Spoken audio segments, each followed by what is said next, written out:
Ya, vamos a partir con ella entonces. Muy bien, compañeras, compañeros, vamos a partir.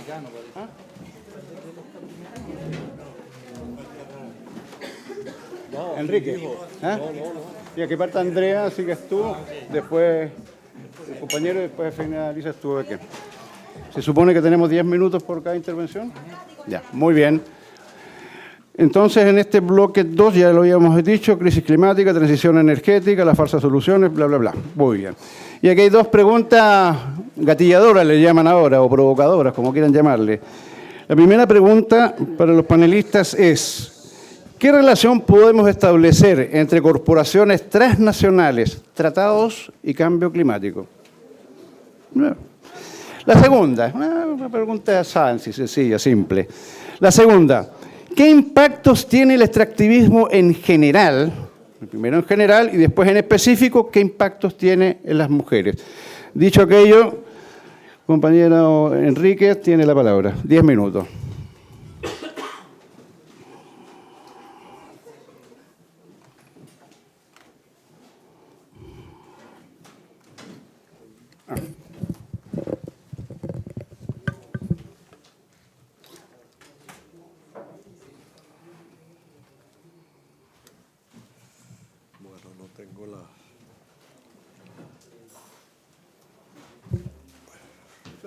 Espérate. No te encuentro aquí mi...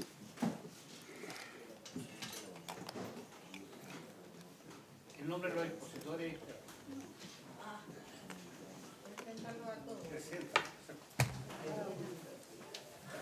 Creo que lo habíamos dicho. Sí, sí lo dije, pero bueno. Lo podemos repetir, no hay drama.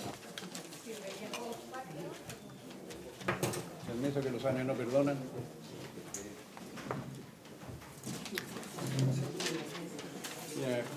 En este panel está el compañero Alberto Arroyo, de México, el compañero Enrique Daza, de Colombia, Lucido Cuanca, chileno de pura cepa, Andrea Sato, de la Fundación Sol de Chile. Son los panelistas de este segundo bloque.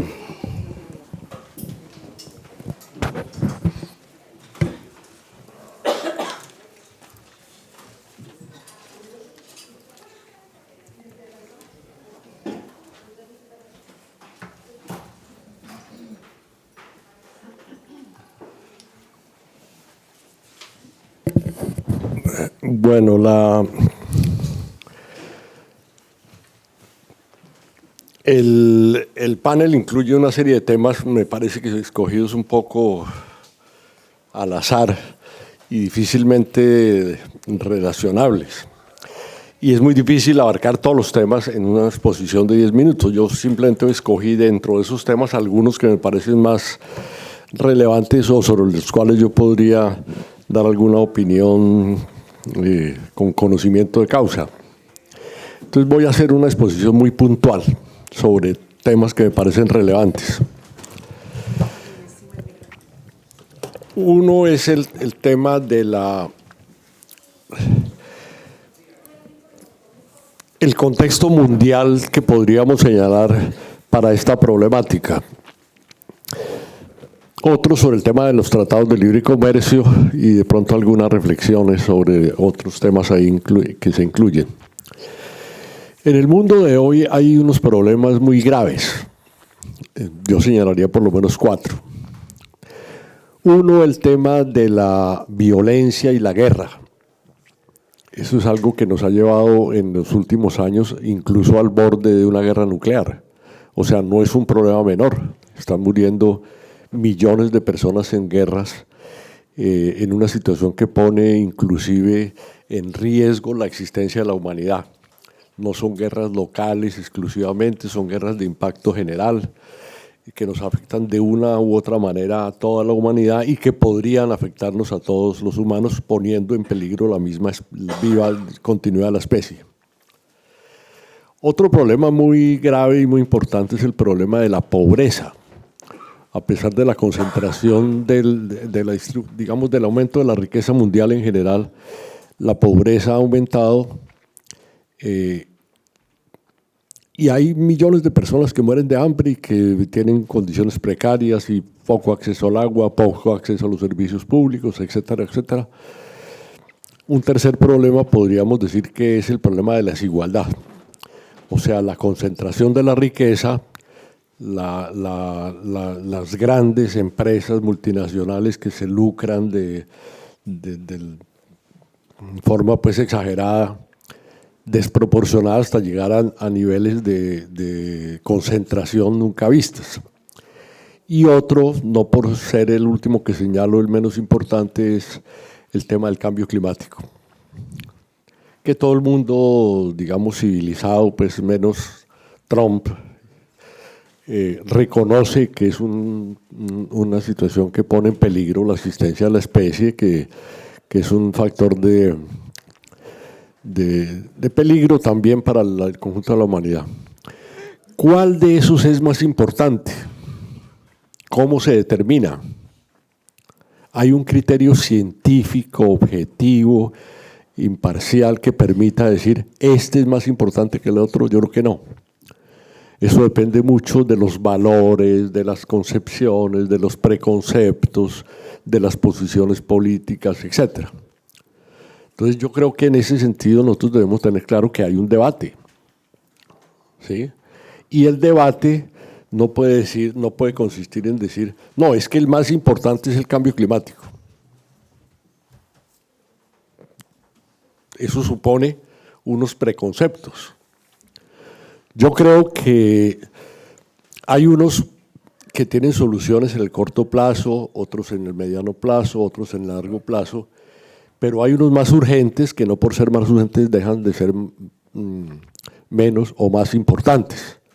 Entonces el debate tenemos que hacerlo partiendo de que existe un debate sobre eso. O sea, no es que la realidad objetiva es esta, implica unos preconceptos. Entonces vendríamos a una discusión filosófica, que es ¿qué es más importante?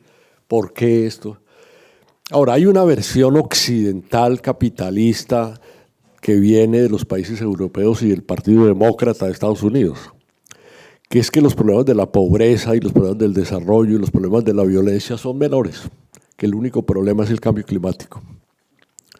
Y que la atención de la humanidad debe concentrarse en el tema del cambio climático con un enfoque determinado. No es tampoco el cambio climático en abstracto, sino que el enfoque del cambio climático es que el peligro real para la humanidad es el tema del calentamiento global, el cambio climático con todo lo que eso implica. Y menospreciar o subestimar los otros problemas que son generados justamente por esos sectores políticos y económicos. Entonces resulta que aquí para la humanidad ya el enemigo no es ni el imperialismo, ni las multinacionales, ni el capitalismo, sino que el problema es el calentamiento global. Eso implica una serie, unos preconceptos en materia de valores y de concepciones que no están claros. Yo creo que si uno los tiene explícitamente, bueno, tiene derecho a tener esa posición, pero no a que nos vendan eso como la verdad objetiva, indudable. Yo creo que en el mundo sobreviven, subsisten y persisten temas muy importantes como la desigualdad, el desequilibrio, la violencia, la injusticia, el colonialismo, el imperialismo, y no se puede soslayar y subsumir todo eso en el debate sobre el cambio climático. Entonces, yo creo que esas son las discusiones. Yo dejo la discusión, no voy a hacer un análisis extenso del tema pues, de qué se trata, sino tratar de ubicar que no es un asunto obvio y de fácil resolución, sino que requiere una discusión sobre enfoques, valores, criterios, metas, modelos, etc. Pero que sí nuestra concepción, o la concepción no nuestra, pero sí la concepción predominante que hay, es la concepción que ha impuesto una parte del mundo capitalista. ¿Sí? El Partido Socialdemócrata Europeo, el Partido Demócrata de Estados Unidos, etcétera, todas las corrientes que han conformado lo que podríamos denominar el pensamiento dominante. Hasta cierto punto, el pensamiento en América Latina ha sido influido y la corriente dominante en el pensamiento es esa. Olvidarnos de toda la problemática económica, social, del modelo económico, de las desigualdades y de la guerra, y poner nuestra atención exclusivamente en el tema del cambio climático. Ahora, no quiero despreciar el debate en sí mismo tiene mucha importancia, pero ahí empieza apenas el tema, que es, bueno, y entonces, ¿qué relación tiene el comercio y el modelo económico con el tema del cambio climático? Yo creo que en esto también podemos mirar algunas cosas.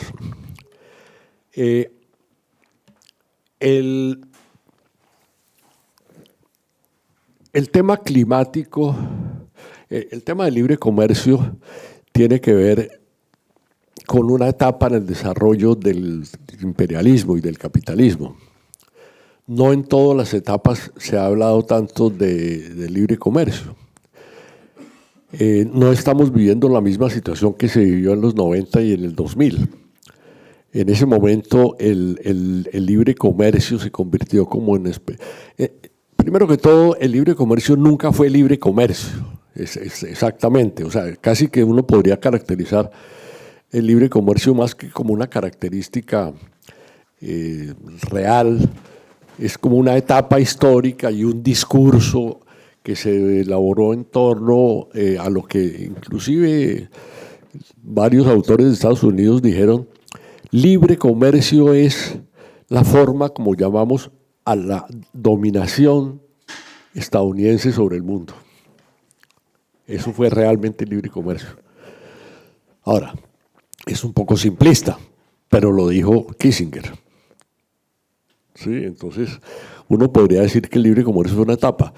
Pero ese libre comercio ha tenido una etapa relativamente limitada en el desarrollo de la historia contemporánea. Estados Unidos firmó su último tratado de libre comercio en el 2014. O sea, hace 11 años que Estados Unidos no firma un tratado de libre comercio. Y Estados Unidos solo firmó 14 tratados de libre comercio. O sea que el campeón del libre comercio, que establecía el paradigma y cómo debía funcionar el mundo, solamente hizo 14 tratados y no pudo hacer ningún tratado de alcance global como fue el Tratado Transpacífico, el Tratado Transatlántico, no los pudo hacer. O sea que desde el punto de vista de lo que Estados Unidos quería, uno podría decir que es un medio fracaso. Un país que quiere que el mundo se organice en torno a tratados de libre comercio y no hace sino 14 tratados, y no hace tratados de libre comercio ni con Europa, ni con China, ni con pues globales, no detallar eso. Y Europa, aun cuando ha tenido mucho más activismo en materia de tratados de libre comercio y ha firmado, digamos, en los últimos 10 años, no sé, 6, 7 tratados en forma muy puntual con el Medio Oriente, con países de Asia, etc. Ha tenido muchas dificultades en implementar los tratados y de lograr consolidar. Una prueba de eso sería el tratado, por ejemplo, con el Mercosur, en donde uno de los obstáculos ha sido el tema del medio ambiente y el tema agrario. Y uno podría decir que el tratado entre Mercosur y la Unión Europea tiene un pronóstico reservado. En el mejor de los casos es un tratado que puede durar varios años en aplicarse, porque está de por medio las contradicciones internas en la Unión Europea, la resistencia inclusive de los agricultores de varios países que no quieren tener competencia desleal. Y la situación del Mercosur es, por decirlo en forma rápida, es confusa, es complicada y no se garantiza que el Mercosur como un bloque pueda asumir los compromisos que la Unión Europea quiere. Y más cuando la Unión Europea ha impuesto nuevos condicionamientos ambientales que incluyen la protección de la Amazonía. Entonces ahí uno dice, bueno, entonces ahí se encuentra el tema del cambio climático con el tema de los tratados de libre comercio. Porque una cosa nueva que está sucediendo en las relaciones entre Europa y el resto del mundo, especialmente con América Latina, es el aparecimiento de nuevos requisitos ambientales de lo que se llama el Pacto Verde, y lo que eso significa, que no es sino barreras proteccionistas nuevas que antes no existían. En el caso de la reforma que se está haciendo, digamos, lo que han llamado la actualización del TLC con Chile y con México y eventualmente de una actualización del Tratado de Libre Comercio de Europa con la región andina, lo previsible es que haya nuevos condicionamientos ambientales que se colocan, digamos, como una especie de barrera para la concreción pues, de este tratado y barrera para la exportación de productos hacia Europa. Yo diría que este tema de los nuevos condicionamientos lo que significa es que, visto en términos históricos globales, la época del libre comercio pasó. Es decir, que ya estamos en tránsito o en transición hacia una época distinta. Puede ser peor. Yo no estoy diciendo con el hecho de que se esté pasando de una etapa a otra, vamos a mejorar. Puede que sea 1000 veces peor porque lo que alguien decía, un mundo basado en reglas, estamos pues en la vecindad de un mundo sin ninguna regla, donde la regla es sálvese quien pueda y el más fuerte es el que gana, que es un poco la ideología que quiere imponer Trump, pero que también a su manera impone la Unión Europea. Es que la participación de Europa en el conflicto en Ucrania no significa más que Europa acepta que la ley del más fuerte es la que debe prevalecer en las relaciones entre países y en la humanidad. Así posen de que los apóstoles de la paz y los derechos humanos, etcétera, etcétera. Si uno mira la experiencia europea, lo que hay realmente es, y en Medio Oriente obviamente, es el patrocinio del genocidio y de la violencia más absoluta por parte de los campeones de la democracia y de la defensa de los derechos humanos. Entonces yo diría que estamos en una transición, diría que la época, puedo presentarlo en una forma un poco drástica, que la época del predominio, digamos, de la ideología del libre comercio ya pasó y vamos a entrar en una época distinta en la cual el mundo puede ser mucho más complejo. Sobre el tema del cambio climático simplemente diría lo siguiente, en consonancia con lo que dije al comienzo.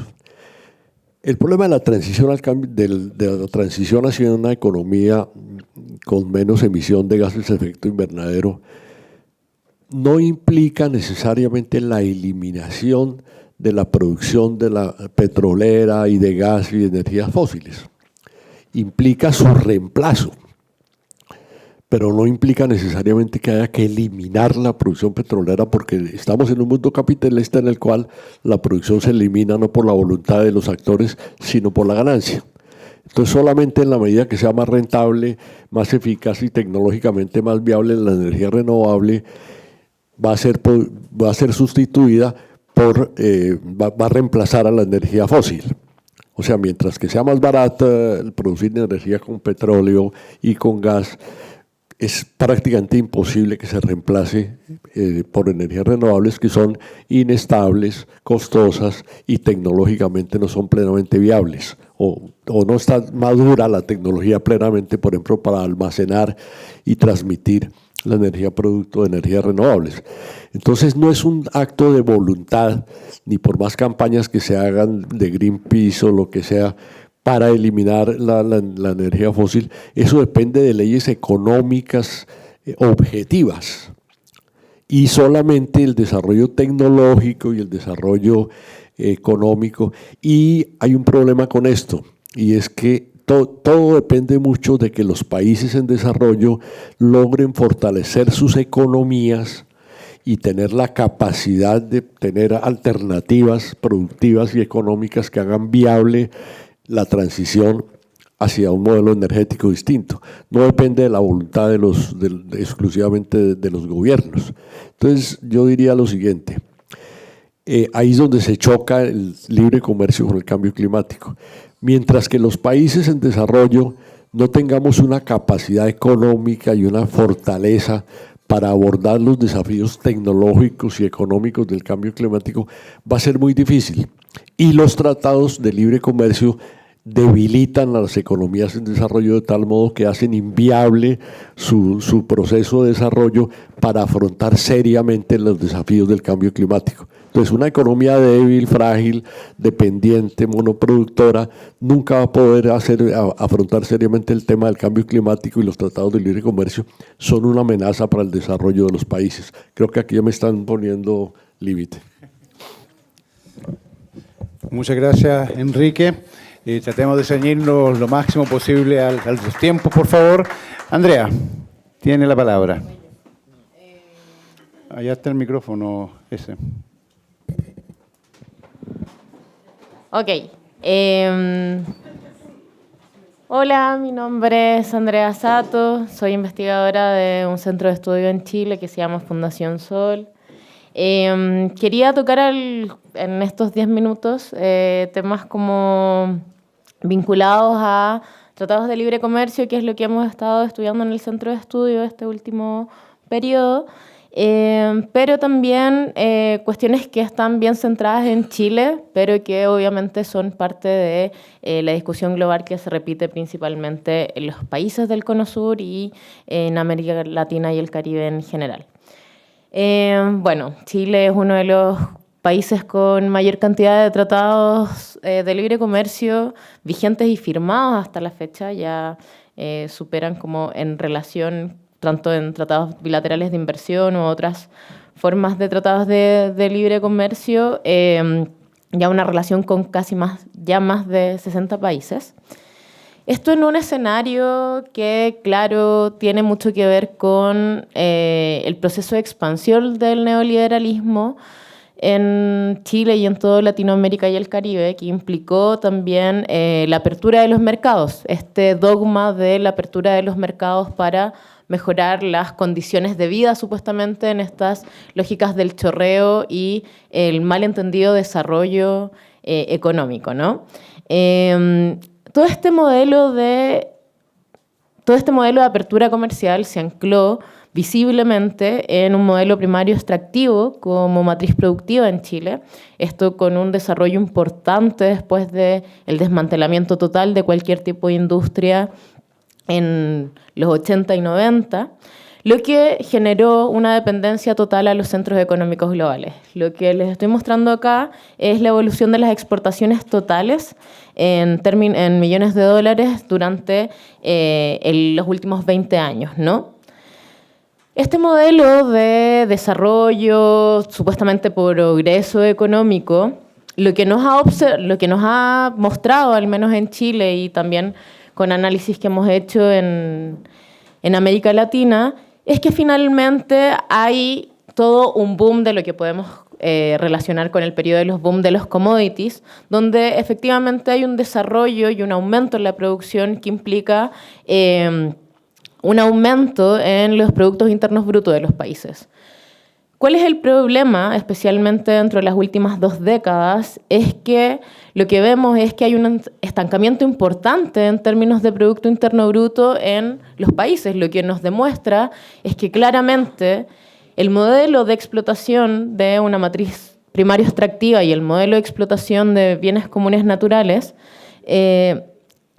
está muy relacionado no solo a explotación del medio ambiente, sino que es evidente que este progreso y este desarrollo no es sostenible, ¿no? En términos macroeconómicos, estamos viendo un estancamiento de las economías y lo podemos ver en Chile, que tiene que ver con el agoto de este modelo de la matriz productiva, que finalmente se vincula directamente con el tipo de exportación que tienen los países en relación principalmente a los centros globales, ¿no? Lo que vemos para el caso de Chile es que el 84% de todo lo exportado, primero son a países con acuerdos comerciales, pero también son con lógicas de apropiación extractivistas, ¿no? Lo que estamos viendo es que minería toma más de la mitad de lo que implica la exportación de Chile a otros países, y cuestiones como frutas, productos del mar, forestales, vitivinícolas, etcétera,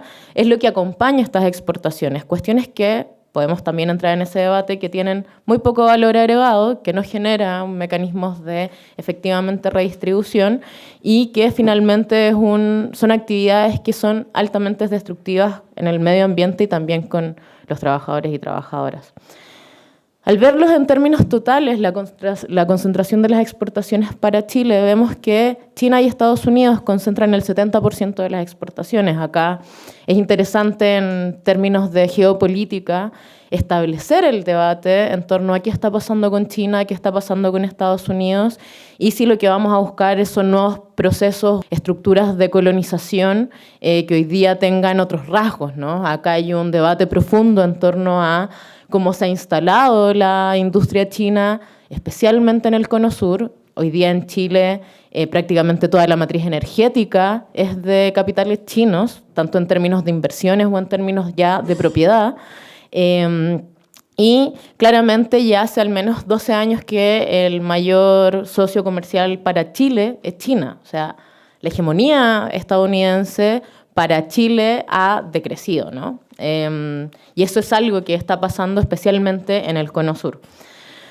¿Qué pasa con este modelo extractivo y esta matriz económica que finalmente no solo nos estanca en números de Producto Interno Bruto y desarrollo macroeconómico bastante mediocres, sino qué pasa con las personas que trabajan y que son la fuerza de trabajo de esos sectores que supuestamente son el sueldo de Chile, que supuestamente son quienes generan la riqueza para Chile? Publicamos hace muy poquito el caso, en particular del caso minero, con un libro que lo coordinó Luciana, las paupérrimas condiciones laborales que tienen los mineros en Chile en comparación a la riqueza que producen, pero en términos generales, en actividades extractivistas, lo que vemos es que producen muy poco trabajo, o sea, son actividades que son muy fuertes en capital, pero tienen muy baja fuerza de trabajo, entonces emplean a pocas personas. Un cuarto de las personas que están ahí están externalizadas, especialmente en sectores como agricultura, ganadería, ni siquiera tienen contrato escrito y claramente por el modelo de relaciones laborales vigente en Chile tampoco tienen ningún tipo de derecho en torno a la huelga, protección en torno a la sindicalización, y estamos con un modelo de negociación colectiva restringida solo a la empresa, ¿no? Para terminar, me gustaría como hablar específicamente de algo que nos insistieron en esta mesa, es cuáles son las posibilidades para las mujeres bajo este modelo primario extractivo, bajo una matriz productiva mediocre, precaria, que se instala en la explotación de los bienes comunes naturales y cómo se ha relacionado especialmente con las mujeres. Para Chile, la gran solución de estas economías extractivistas que se instalan en territorios y desestructuran cualquier tipo de economía local, ha obligado a las mujeres a instalarse en lógicas de emprendedurismo, como a algunos les gusta decir como microempresarias. Y cuando profundizamos en aquello, lo que observamos es que las mujeres que ya no tienen espacio, muchas veces ya no tienen espacios en sus comunidades o en sus espacios locales para un desarrollo económico autónomo y por tanto la generación de ingreso autónomo, y se les instala ser emprendedora como la gran solución. Lo que observamos es que estas mujeres emprendedoras que están vinculadas a microemprendimientos y que se le han dicho que van a ser empresarias, dueñas de su tiempo y jefas de sí mismas, lo que observamos es que la cantidad total de mujeres microemprendedoras, observamos que la mayoría de ellas, el 75%, están en condiciones de informalidad, o sea, sus ingresos y su producción es tan baja que ni siquiera les permite estar en condiciones de formalidad. Y claramente están con ingresos paupérrimos que no les permiten sobrevivir, ¿no? Lo que observamos es que, por ejemplo, de 10 mujeres que tienen una microempresa, solo una de ellas logra superar el umbral del salario mínimo actual en Chile, ¿no? Eso es muy complejo porque finalmente lo que vemos es que de estas mujeres emprendedoras, más del 70% de estas mujeres emprendedoras ni siquiera logran generar un salario mínimo de líquido. Y esta ha sido la solución que se instala a partir de, insisto, la disección de economías populares, la disección de economías locales a partir de la instalación de empresas extractivistas en los territorios. Hay un montón de efectos diferenciados en las mujeres que hay por tratados de libre comercio, por instalación de empresas extractivistas en territorios en específico, pero probablemente que ha sido dentro del diálogo y dentro de las reflexiones y dentro de como la narrativa neoliberal de que las mujeres puedan ser emprendedoras de sí mismas, el más complejo de desmantelar. Finalmente, porque dado que no hay un modelo de trabajo que genere dignidad, decencia, las mujeres se ven obligadas a estas oportunidades y finalmente lo que vemos es que es solo más precariedad. Para terminar, les quería mencionar que en Fundación Sol estamos trabajando estos temas ya hace algunos años de tratados de libre comercio y principalmente enfocados en Chile. Hemos estado también observando qué está pasando con las inversiones chinas en el Cono Sur y en América Latina, para también abrir un debate importante en torno a cómo vamos a observar y analizar las hegemonías y los conflictos de hegemonías a nivel geopolítico que vemos a nivel global. Y nada, todos nuestros estudios están disponibles en la página de Fundación Sol y aprovecho este espacio también para agradecer a Claxo y a Luciana, que también ha permitido que podamos difundir mucho de nuestro trabajo en las plataformas más latinoamericanas y espacios de publicación. Eso, muchas gracias. Muchísimas gracias, Andrea, y se agradece haberse ceñido a los tiempos. Y pasamos la palabra a Alberto, por favor. Sí. Bueno, yo quisiera plantear más preguntas. Quisiera plantear más preguntas que respuestas y, digamos, una forma de enfrentar el problema. No voy a decir grandes soluciones ni ideas, y quizás estoy muy influido por el panel anterior y el debate del panel anterior, que dejó aparentemente muy polarizadas algunas cosas, especialmente sobre China, ¿no? Sobre si en Estados Unidos. Entonces, la primera idea creo que es una trampa caer en el debate si estoy con Melón o con Sandía, si me voy con China o me voy con Estados Unidos.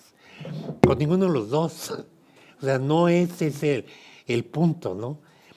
El punto es cómo planteas, digamos, un proyecto de país o proyecto de región, en el fondo, porque no creo que ahorita ninguno de nuestros países pueda solo cambiar el contexto para poder lograr, pues no me gusta la palabra desarrollo, pero un desarrollo con equidad, con repartición del ingreso, con superación de la pobreza, sobre todo de la desigualdad de género, de económica, de todo tipo, solo.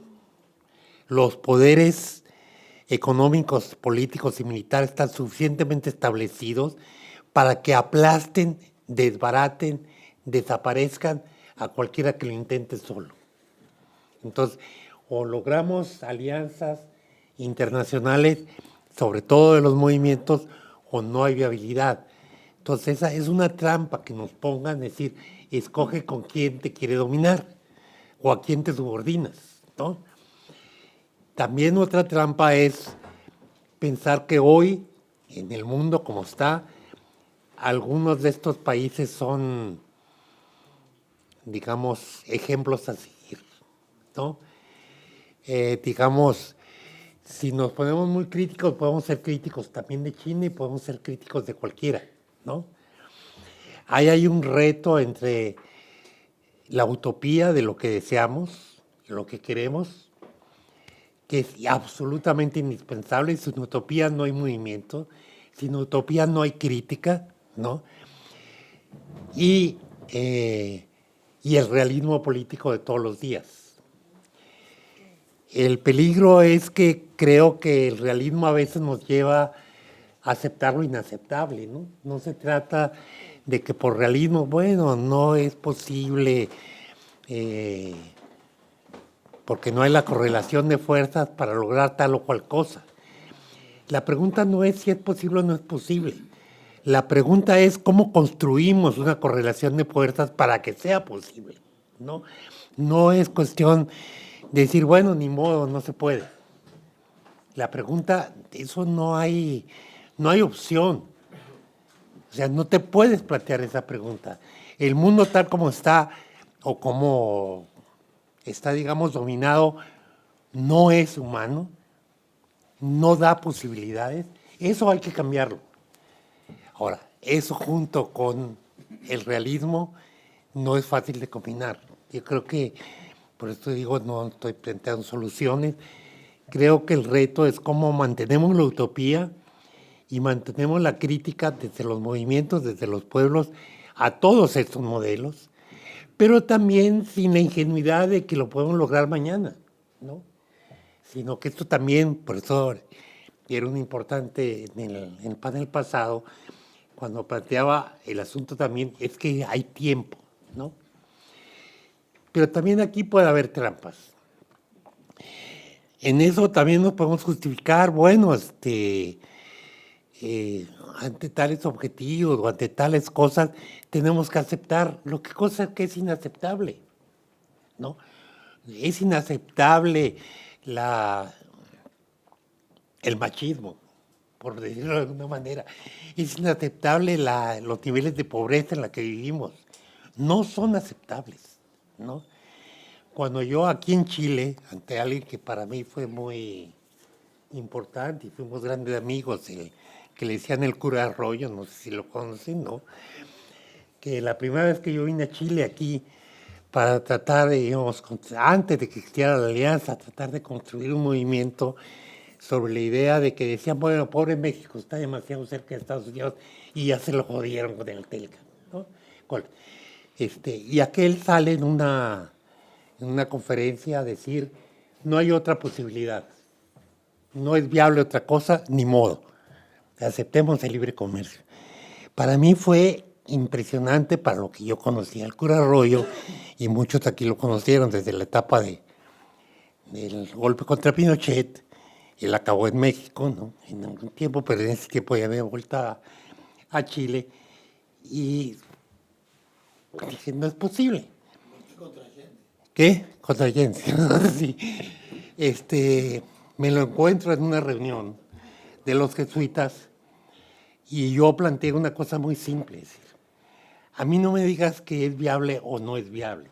Si tú me dices que no hay más viabilidad que esto, estás jodido.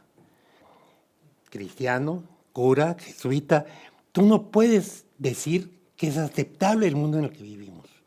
No es aceptable. Me puedes agregar todo lo que quieras en términos teóricos, pero eso es inaceptable. Hay un imperativo ético en luchar contra eso, ¿no? Entonces, que a mí me digan, perdón que me meta en eso, que bueno, hay que aceptar una serie de cosas en China porque logró esto otro. No, sí hay que ser realistas, decir, bueno, no todo se puede lograr, hay tiempos, pero tampoco puede decir que sea aceptable, que se puede sacrificar a una gran parte de la humanidad, o a las mujeres, o a los indígenas, o a lo que tú quieras, en aras de que sí logré desarrollo, que logré crecer, logré disminuir la pobreza, logré, no sé, no puedes aceptarlo. Entonces, mantener esa tensión entre la utopía, que nos hace ser críticos de cualquier realismo, ¿no? De cualquier cosa que se logra, y el realismo político de qué podemos lograr hoy, yo creo que como movimientos tenemos que mantener esa tensión. No podemos decir es que no es viable, entonces ya me olvido de esa parte de la lucha, y acepto, pues, qué es lo que puedo lograr. El punto es, si dices que no es viable, la pregunta es, ¿cómo lo haces viable? La pregunta es, ¿cómo logro la correlación de fuerzas para que sea viable? No es simplemente decir no es viable, ¿no? Bueno, esa es una primera idea simplemente para complicar las cosas y hacer, digamos, ay, esto se cierra.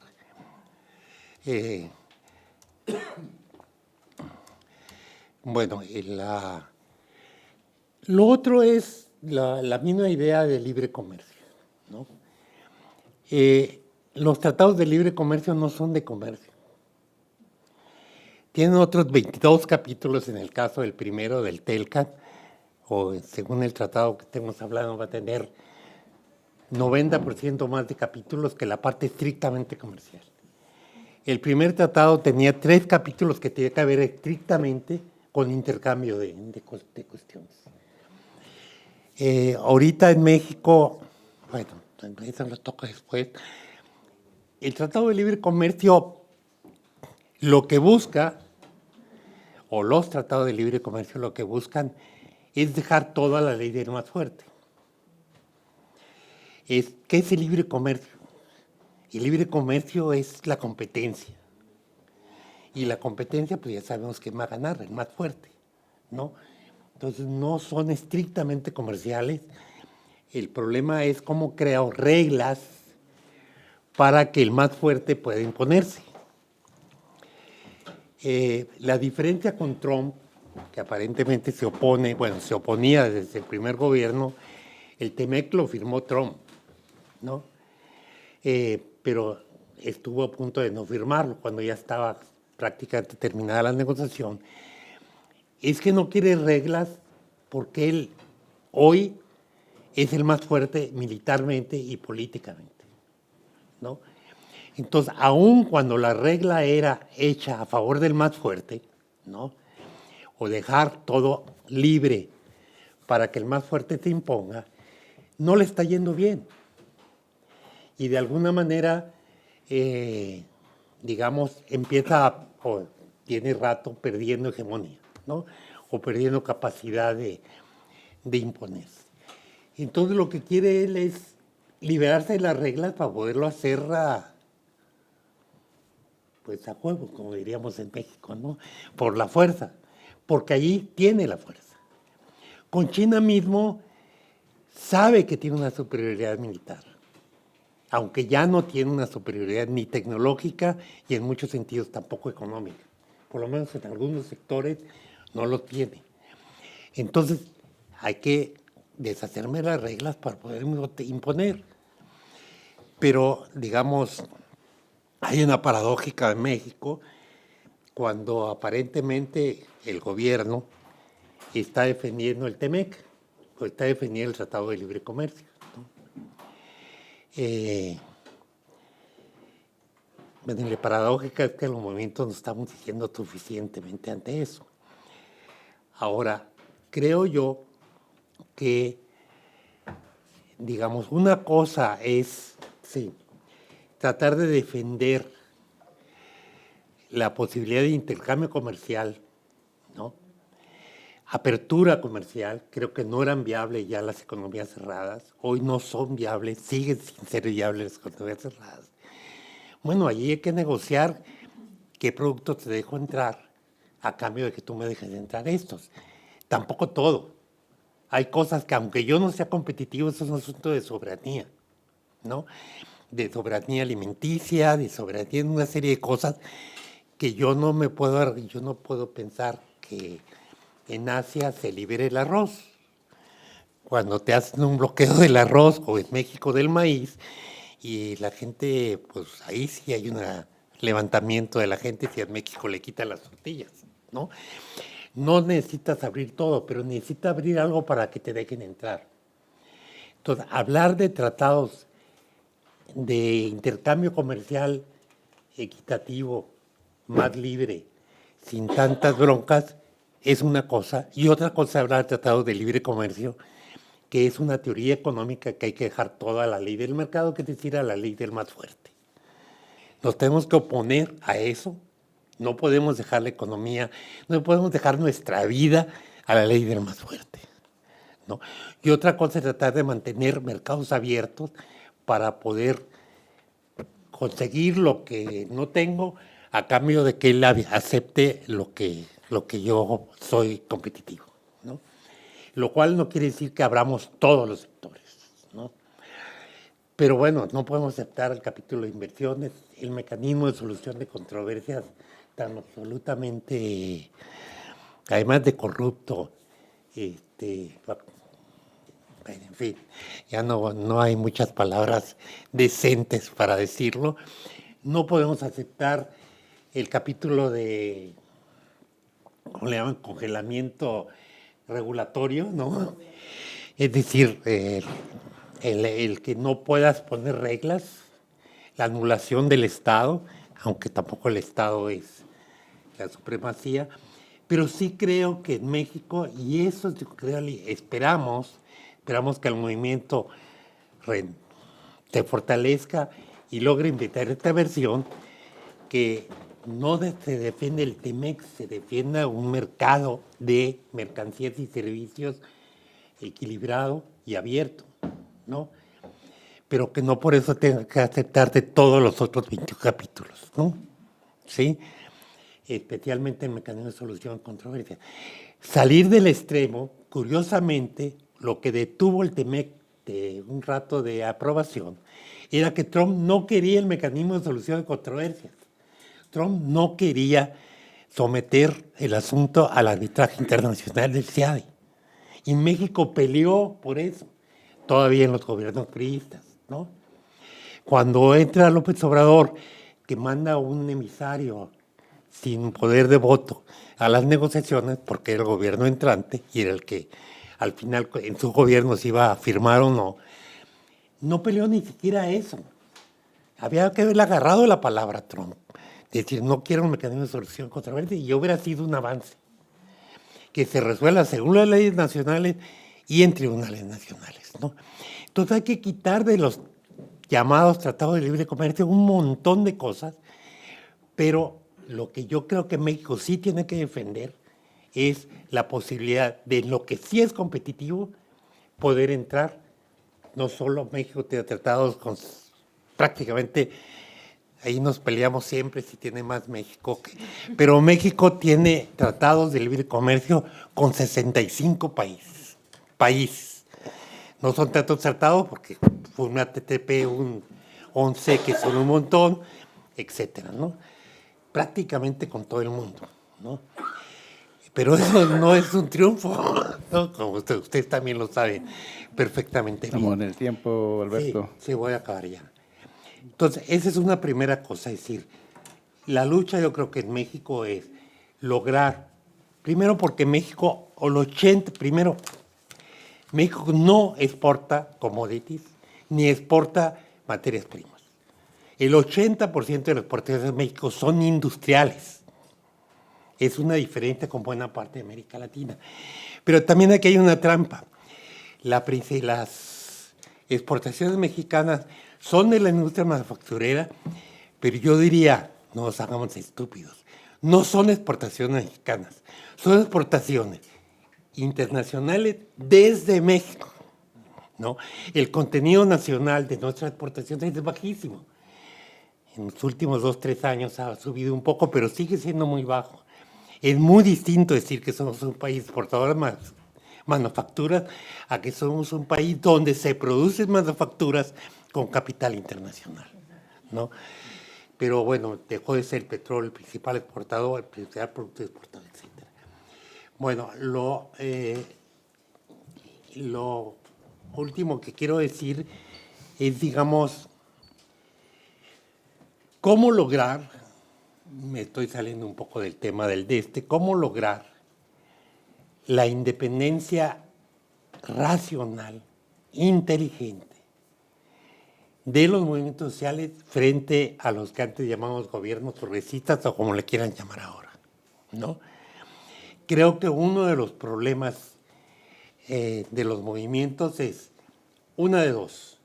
O nos ponemos muy ultras y vemos los defectos del gobierno progresista y nos marginamos y nos vamos a la oposición a ultranza, ¿no?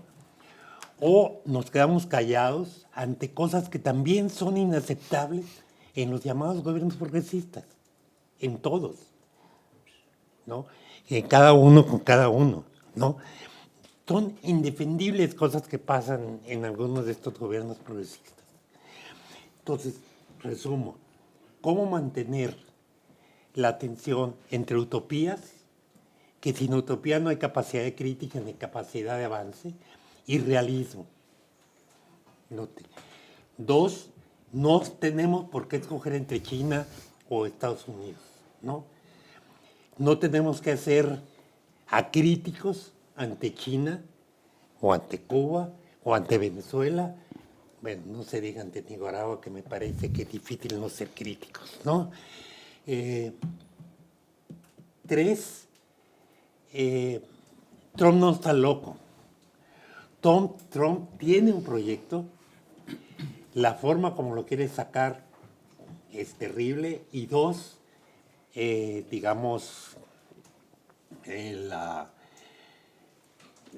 pero tiene curiosamente, es decir, lo que nosotros estamos peleando ahorita está peleando Trump.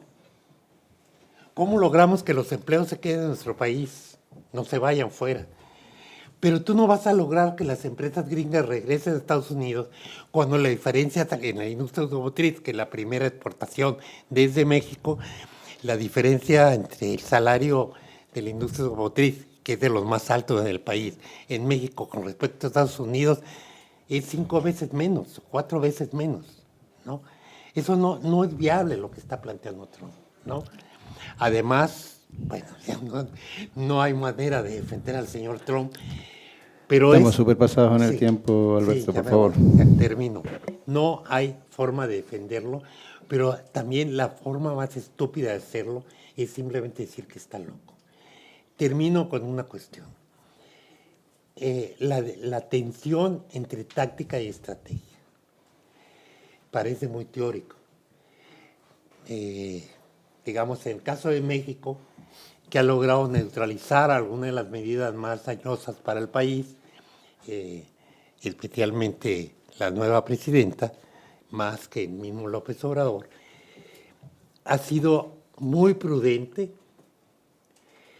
no gritar una serie de cosas, sino dejar que el otro se asiente, vea que no sea válido y negociar, ¿no? Que es muy difícil porque eso le quita apoyos. El problema de estos gobiernos, a veces nuestros gobiernos, es que se grita mucho, pero no se logra nada, ¿no? Entonces tenemos que, otra vez, una tensión, yo insisto que estoy planteando solo tensiones, entre, digamos, una táctica de negociación, porque México no puede... Compañero Alberto, tenemos que terminar. Sí. No es posible simplemente decir yo me salgo, cuando el grueso de la economía mexicana depende de la inversión extranjera y de la exportación. Simple y llanamente te cierran el mercado o se va la inversión y esto se acaba. No puedes hacer eso, es el realismo. Pero tampoco puedes aceptar las reglas actuales. Entonces termino diciendo, hay que hacer mucho más análisis, muchísimo más análisis. México es una situación muy compleja y creo que se vuelve clave analizar cómo se está manejando en México sin decir que estás bien y no simplemente decir, bueno, ya se dio ante Trump o no se dio ante Trump. Gracias. Muchas gracias, compañero Alberto. Le damos la palabra a nuestro último expositor, compañero Lucio Cuenca.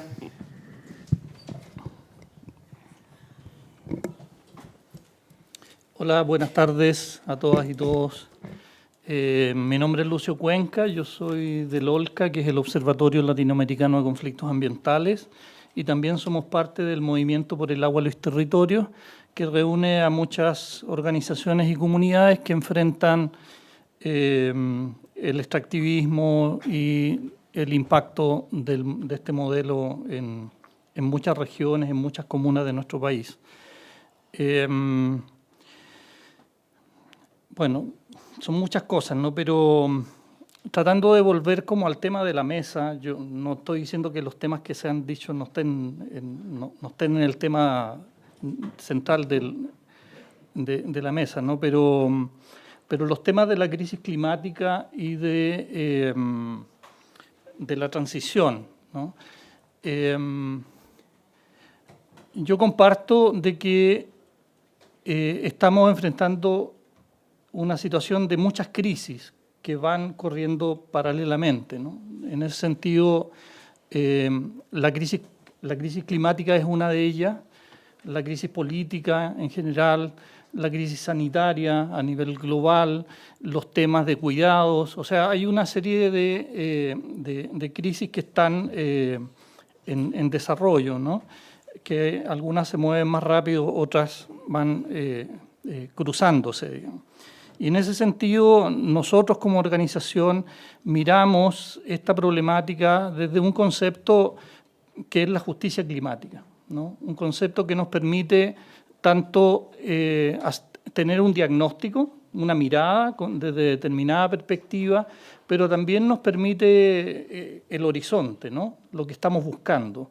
Y creo que eso es muy importante, y en ese sentido es un concepto que también cruza con el conjunto de las crisis. Creo que una cuestión importante que se ha manifestado acá reiteradamente, de que aquí hay causas estructurales, ¿no? El capitalismo, ¿no? El extractivismo, pero también hay otras dimensiones desde la justicia climática que estamos viendo y estamos diagnosticando y también de alguna manera articulando, que tienen que ver con el patrón energético basado en combustibles fósiles, que tiene que ver con gente que está siendo desplazada por la crisis climática.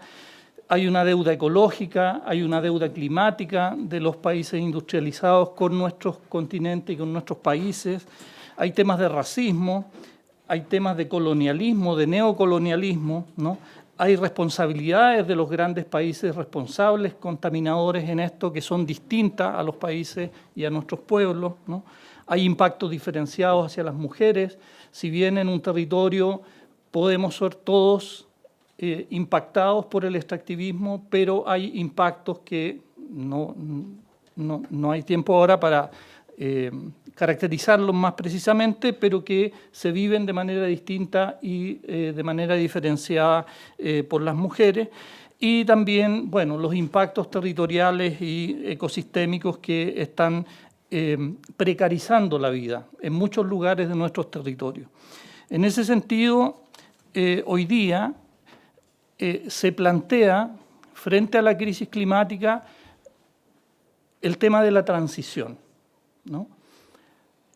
Que sobre todo viene derivado de los debates del norte en Europa, en Estados Unidos, de los pactos verdes, ¿no? Y que deriva de allí y pone, si bien se plantea de que el eje central es el recambio de la matriz de hidrocarburos a energías renovables, pone el acento fundamentalmente en una transición energética que busca, por un lado, la electrificación y la electromovilidad, ¿no?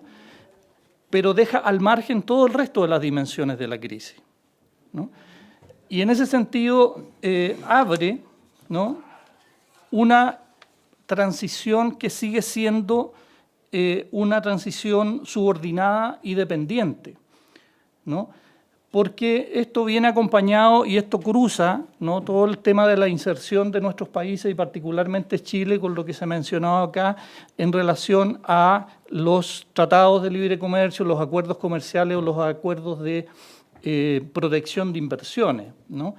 Porque finalmente, claro, lo de Trump es un golpe, un remesón, pero para este modelo de transición que se ha ido imponiendo, ¿no?, que se le tiene como eje la transición energética, para nuestros países y para Chile en particular significa profundizar el extractivismo. Si bien Chile se muestra como modelo, y también ha sido mencionado Boris, que ha ido a China para distraer la atención sobre los temas centrales de CELAC y China, ¿no?, que es un rol que ha jugado Chile no solo en esta, sino que en otras posibilidades de articulación de los países latinoamericanos. Yo recuerdo cuando Chile iba a ingresar al Mercosur y Estados Unidos le pone en la mesa el tratado bilateral y logra que Chile salga de esa posibilidad y se meta en el tratado con Estados Unidos. O sea, esa es una... Y también la retórica del presidente Boric que dice, no, es que hoy día no dependemos o dependemos menos de Estados Unidos. Luego, y que eso nos presentaría ante el mundo con mayores posibilidades. Y él tiene la patudez, como decimos en Chile, de ir a dictar cátedra a China respecto del multilateralismo y del libre comercio en el cual Chile tiene mucha experiencia y le puede dar clase al resto del mundo, ¿no? Cómo soluciona esto. Entonces, lo que está sucediendo con esta transición denominada transición energética, que el gobierno de Chile, y disculpen que me centre mucho en la experiencia, porque la que tenemos y vivimos, digamos, la ha puesto en una categoría de la nueva perspectiva de desarrollo para Chile, ¿no? O sea, esa categoría, tratando de invisibilizar otras problemáticas también que tiene el país, digamos, pero finalmente eso es lo que ha dicho el gobierno en el discurso oficial. Incluso hay algunos en el gobierno que han sido más audaces, ¿no? Como Girardi, un exponente ex senador, ¿no? Pero también lo ha dicho el presidente Boric, que Chile está en condición de salvar el planeta, imagínense. Y no estoy haciendo caricatura de algo que no se ha dicho, ¿no? Entonces, yo creo que el tema de la transición energética y el tema de la descarbonización, los temas relativos al carbono y una transición centrada en lo tecnológico y en el tema de la carbono neutralidad, justamente hace lo que el compañero Daza mencionó, ¿no? Que sigamos con los hidrocarburos y que no se asuma realmente en la transición el tema de la eliminación de los combustibles fósiles. Una transición, yo no estoy diciendo que se determine mañana, ¿no? Pero lo que hace la caracterización de esta transición es eludir, ¿no? Chile dice hoy día tenemos casi el 40% de la matriz energética eléctrica de capacidad instalada eólica y fotovoltaica. Pero resulta que en la matriz general sigue siendo Chile dependiente de los hidrocarburos en más de un 60%. Y los gases de efecto invernadero en Chile no se reducen. ¿Por qué sucede eso? Si somos los campeones de la energía solar y la energía eólica. Porque lo que se está haciendo no es una transición, se está aumentando la capacidad de energía que se está generando y usando, ¿no? Entonces, yo pondría ojo en esos temas. Lamentablemente, por el tiempo, digamos, esta transición centrada en lo energético, la electrificación, la electromovilidad, que no es para nosotros, ¿no?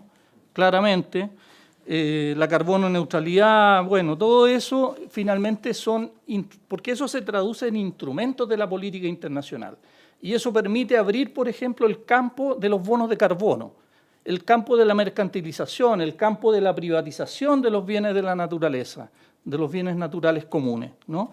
Entonces, y eso concretamente en Chile, ¿cómo se aterriza? Se aterriza en que hoy día estamos hablando de los minerales de la transición, para justificar, ¿qué cosa?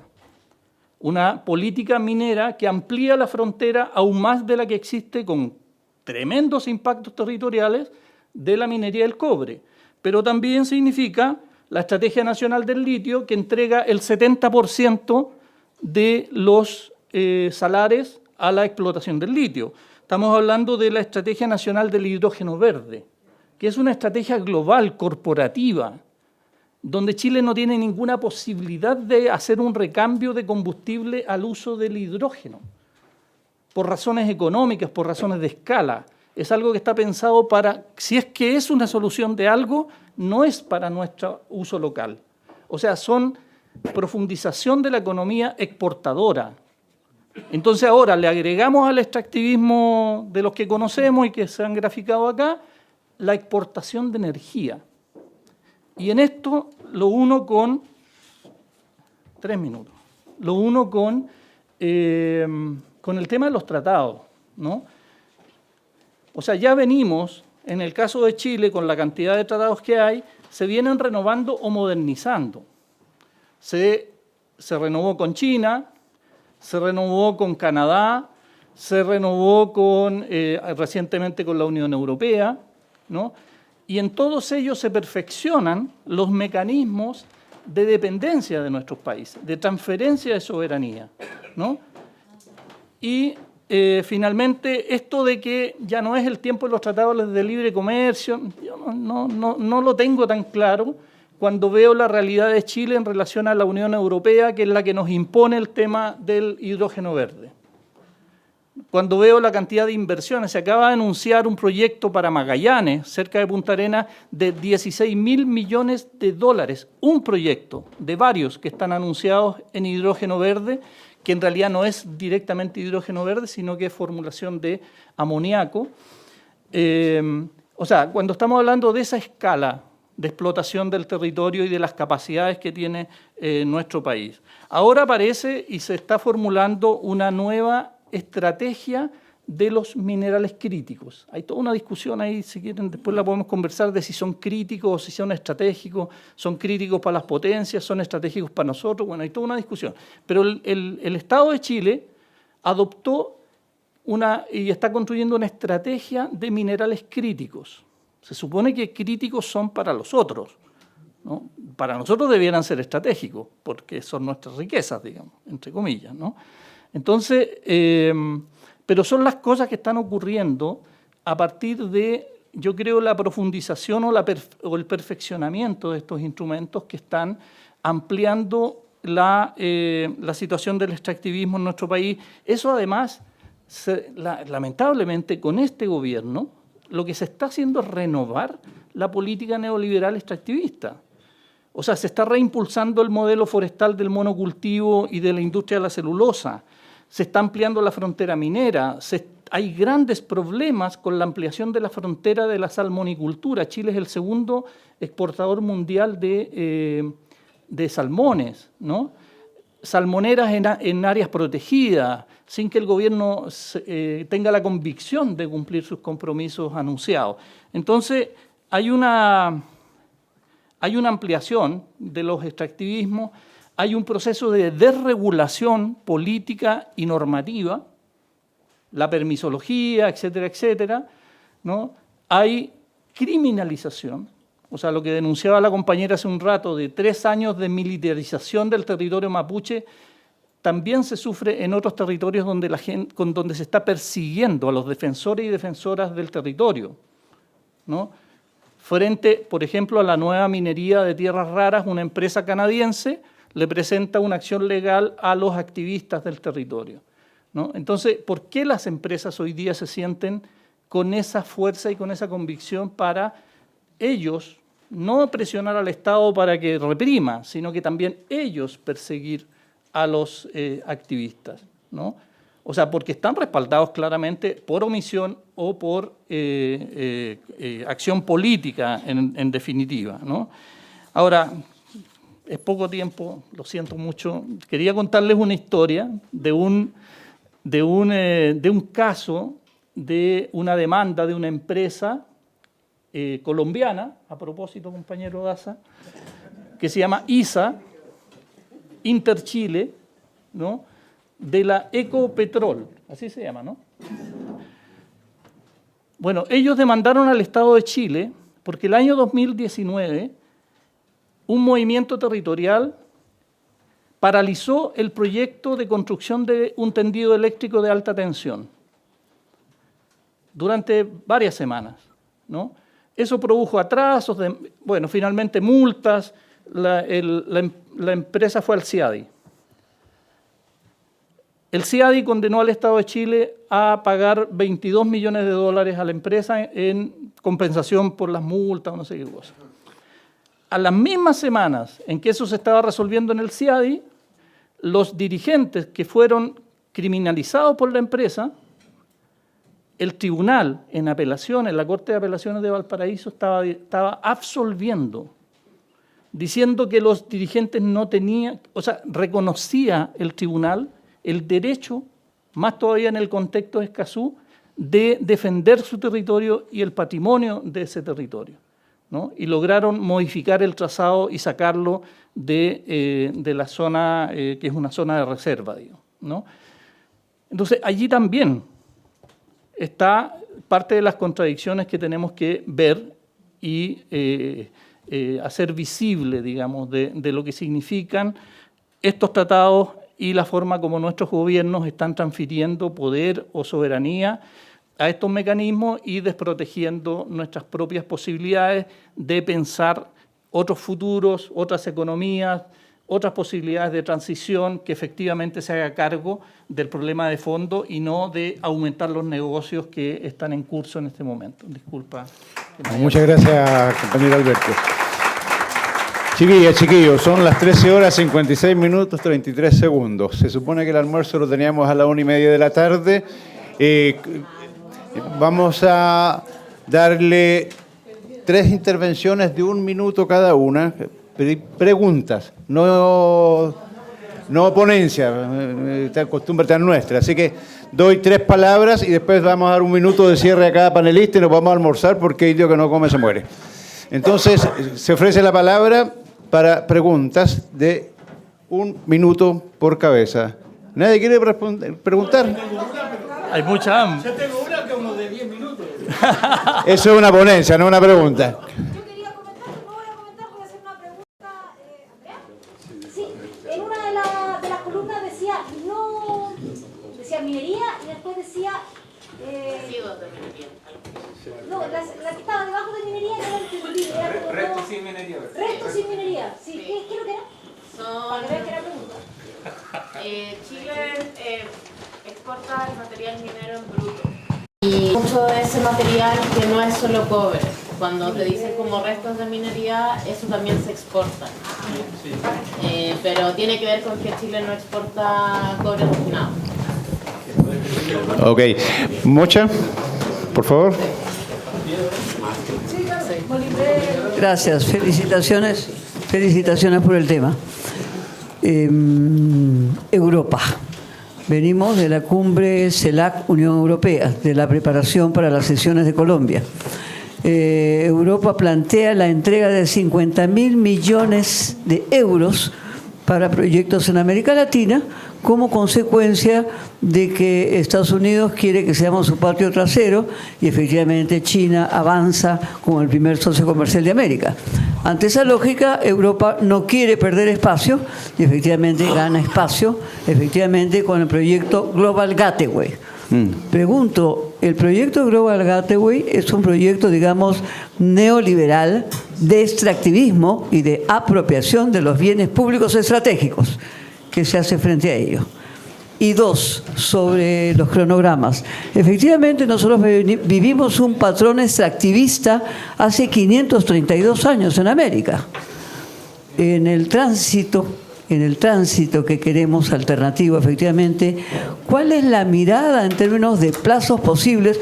Porque es cierto que los gobiernos progresistas han mantenido la lógica extractivista, pero pregunto yo, ¿cuál es el plazo que se puede producir para cambiar un patrón y un modelo de desarrollo extractivista, un plazo realista que nos saque de esa lógica de modelo, digamos, de desarrollo, que es básicamente basado en extracción de nuestros recursos, básicamente minerales, ¿no? En el caso peruano está viviendo gravemente también el caso de Tía María, el caso de Conga, hay una crisis enorme frente al tema de la minería. Y la izquierda, hemos ganado los gobiernos diciendo agua sí, oro no. Pero eso se va cayendo cada vez para las propias poblaciones que quieren otras búsquedas de soluciones también, ¿no? Gracias. Muchas gracias a ella. Compañero, la última y nos vamos. Eso es mexicano, ¿no? La última y nos vamos. No, 30 segundos para una queja y yo creo que nosotros tenemos que aprender de algunas cosas que nos quitan estos tiempos que ahora nos faltan. Porque me parece que lo dije hoy en el panel que me tocó también hacemos toda una inversión, un gasto, que después andamos corriendo para irnos porque hay cosas que... Entonces me parece importante que nosotros empecemos a edificar nuestros, escuchándonos y los planteos que tienen que tener un fin, lo tengo claro, un final, pero me parece que eso es importante. Yo creo que lo que plantea Mocha es el eje central de todo esto y es cómo hacemos nosotros para trasladar esto a la política de los gobiernos. Porque en definitiva tuvimos, ¿cuánto tiempo nos lleva, Mocha? Tuvimos 10 años, no hicimos nada. Y los gobiernos duran 4 años. ¿No? Entonces, pero tuvimos 10 años de la década ganada de gobiernos progresistas y en realidad nos costó mucho desarrollar todo eso. Entonces yo creo que quizás de repente el año que viene, que vamos a tener algunos gobiernos, nosotros nos estamos desde el 1 de marzo nuevamente en el gobierno en Uruguay, tenemos todas estas dificultades planteadas arriba de la mesa y seguramente vamos a tener mucho más, pero me gustaría también que nosotros tomemos temas centrales, como por ejemplo es la relación México-Estados Unidos con el Tratado de Libre Comercio, que creo que es uno de los ejes más claros, lo que le está pasando a Chile, porque nosotros no tenemos ese problema, porque no tenemos, por suerte, los tratados de libre comercio y la cantidad.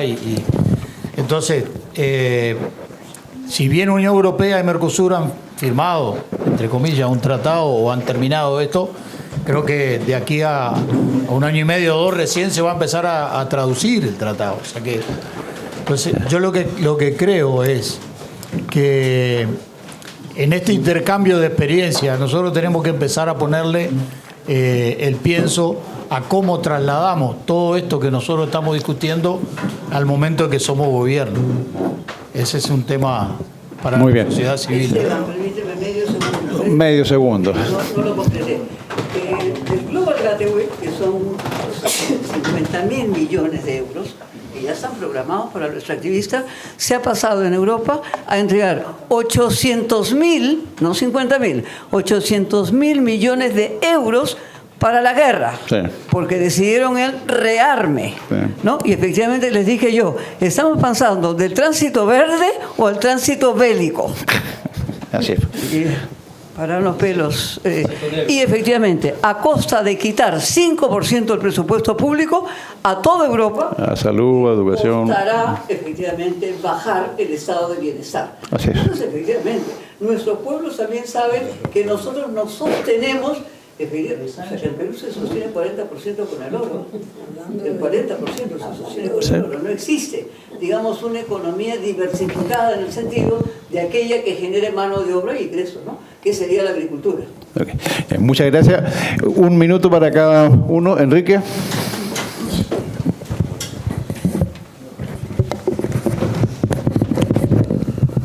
Yo creo que lo más importante es que haya una práctica y un discurso autónomo de América Latina. Es decir, que porque estamos a la saga de lo que plantea el Partido Demócrata o la socialdemocracia europea o el Pacto Verde o lo que sea, y yo creo que hay falta de elaboración de un pensamiento propio que combine la introducción masiva de energías renovables, pero que no abandone en forma irresponsable las fuentes tradicionales que son las que producen riqueza. El problema es en qué se utiliza esa riqueza. Sí, si para industrializar, crear alternativas, o si se va en los bolsillos pues, de los magnates. Andrea, por favor. Sí, con respecto a la Unión Europea y la relación con América Latina, a mí me parece que es interesante poder observar la posición de la Unión Europea hoy día en el mapa global, en donde cada vez es menos importante en términos de correlación de fuerzas y claramente hay una estrategia de la Unión Europea de instalarse en todo lo que es minerales críticos y la relación con energía para volver a ser una suerte de poder dentro del globo que claramente ya no lo es, y en ese lugar dan estos tipos de manotazos de ahogado, pero que finalmente tienen aún poder sobre especialmente los países de las periferias globales. En ese sentido también yo creo que algo que se mencionó al final es fundamental también mirarlo en una perspectiva de qué es lo que está pasando hoy día con la relación Unión Europea y Estados Unidos, en un escenario donde Estados Unidos ya no está dispuesto a finalmente proteger la Unión Europea lo que hemos visto claro que en la guerra, ¿no? Entonces, ahí me parece que es interesante y muy conflictivo observar finalmente en estas estrategias que están tomando los ex bloques en el poder y cómo están reaccionando y finalmente cómo están buscando nuevos aliados, pero en un escenario donde solamente están perdiendo la hegemonía que habían tenido durante todo el siglo XX.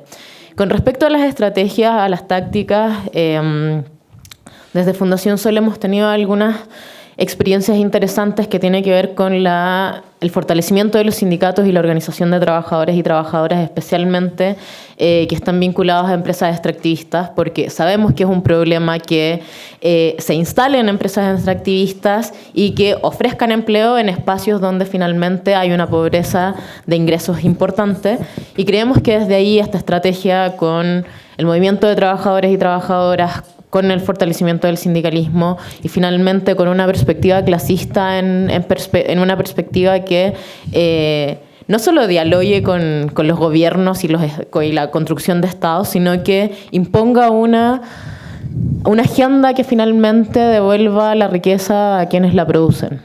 Muchas gracias. Alberto, por favor, lo más breve posible. Sí, dos cosas. Una, creo que es un error, y vuelvo a un tema desde que se fundó la plataforma, excluir de estas alianzas a sectores de Estados Unidos y Canadá. No es posible dar esta pelea sin tener aliados en el imperio, ¿no? Aquí debería estar gente de Estados Unidos y no se pudo, ¿no?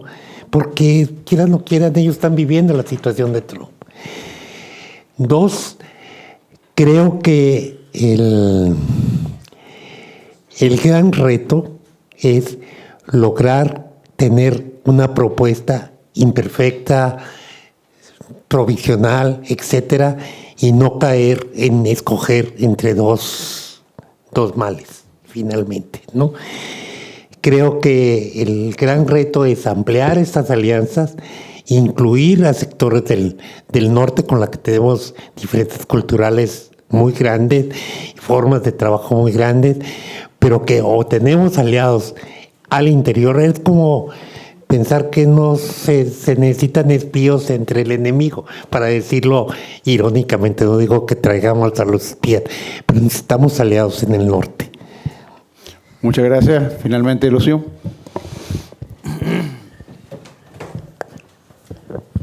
Sí, muchas gracias. El tema de las transiciones o el ritmo, ¿no?, de la transición, yo creo que lo importante es que tiene que ser una construcción colectiva, democrática, entre los movimientos, el sindicalismo, pero también el reconocimiento de los actores o los nuevos actores en nuestra sociedad que están determinando, condicionando, poniendo límites a cómo avanza el capitalismo extractivista en nuestro país, ¿no? Y nosotros reconocemos que hay distancia y hay poco encuentro entre el mundo sindical y los movimientos territoriales, las comunidades, los pueblos indígenas. Y eso yo creo que luego del trauma constituyente que sufrimos, una de las experiencias tiene que ver con eso, ¿no?, con cómo se intenciona ese encuentro y esa discusión. Pero claramente tiene que ser una transición diseñada a partir de metas y fines y propósitos, y no esto de la transición energética y metámosle carbono y negocios adicionales y que finalmente no se resuelve nada de lo que se dice que se quiere resolver, ¿no? Y nosotros estamos viviendo los impactos de la crisis climática. O sea, no es un invento, no es algo, eso está profundizando la vulneración de derechos y generando más precarización de los territorios para poder enfrentar la situación de estos impactos. Y una última cosita nada más, este tema de la Unión Europea. La Unión Europea, en el caso del tema del hidrógeno verde, la exportación de energía o transformar a Chile en un exportador de energía juega un papel fundamental. Y eso ha hecho crecer la deuda externa chilena. Acá Chile, el último, no sé, año y medio, más de $1.000 millones de endeudamiento público para subsidiar el negocio privado del hidrógeno verde, ¿no? Y entrega de tierras públicas, o sea, una cantidad de cosas que se dan en un marco de incertidumbre de si efectivamente el hidrógeno verde es una alternativa y si es viable, ¿no? Y sin embargo tenemos nuestros gobiernos que están invirtiendo millones de plata de todos nosotros, ¿no? Y eso se está trasladando a los otros países de la región, ¿no? Y creo que es muy preocupante y hay que revisar también ese tema del endeudamiento. Muchas gracias. Bueno, está claro que tenemos una crisis global de proporciones tectónicas, como diría Neruda, y tenemos dos grandes desafíos. El primer gran desafío es cuáles son las alternativas.